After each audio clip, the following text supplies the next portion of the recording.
जय हर हर महादेव की जय।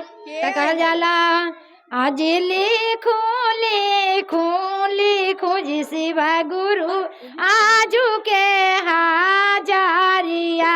आज लिखो लिखो लिखो जी शिवा गुरु आजू के जी हाजारिया। आज लिखो लिखो लिखो जी शिवा गुरु आजू के जी हाजारिया। आज लिखो लिखो लिखो जी शिवा गुरु आजू के जी हाजारिया। आज लिखो लिखो लिखो जी शिवा गुरु आजू के जी हाजारिया। आज स्वामी जिला मांगो जी शिवा गुरु रोज रोजा गारबा। आज स्वामी जिले मांगो जी शिवा गुरु रोज रोजा गारबा। आज अपना ला मांगो जी शिवा गुरु आबादा जी सिंदूरबा। आज अपना ला मांगो जी शिवा गुरु आबादा जी सिंदूरबा। आज ले जाना ला मांगो जी शिवा गुरु आज लिखो लिखो लिखो जी शिवा गुरु आजू के जी हाजारिया। आज लिखो लिखो लिखो शिवा गुरु शिष्यन के हाजारिया। आज लिखो लिखो लिखो जी शिवा गुरु आजू के जी हाजारिया। आज लिखो लिखो लिखो जी शिवा गुरु आजू के जी हाजारिया। यार बेटा वाला मांगिला सारा विष्णु करिया पुतोइयाला सोला हो सिंगारबा। आज बेटा वाला मांगिला सारा विष्णु करिया ओहियाला सोला हो सिंगारबा। आज बेटा वाला मांगिला सारा विष्णु करिया पुतोइयाला सोला हो सिंगारबा।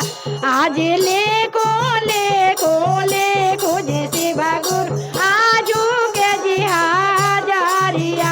आज लिखो लिखो लिखो जी शिवा गुरु आजू के जी हाजारिया। आज लिखो लिखो लिखो जी शिवा गुरु आजू के जी हाजारिया। आज लिखो लिखो लिखो जी शिवा गुरु आज दामादाला मांगिला सारा विष्णु करिया बेटियाला सोला हो सिंगारबा। आज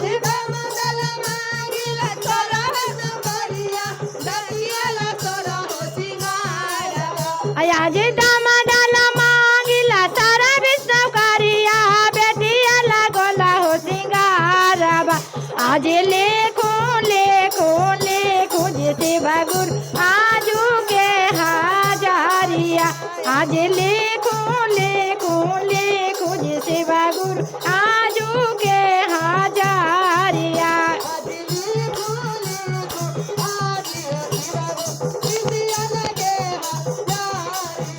आज भाई वाला मांगिला रोजी राजा गरबा बोजाइयाला गोदी में ललानमा।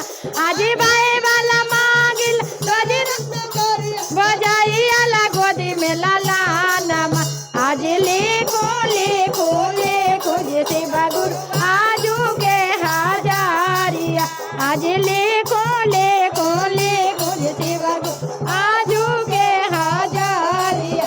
आज लिखो लिखो लिखो जी शिवा गुरु आजू के जी हाजारिया।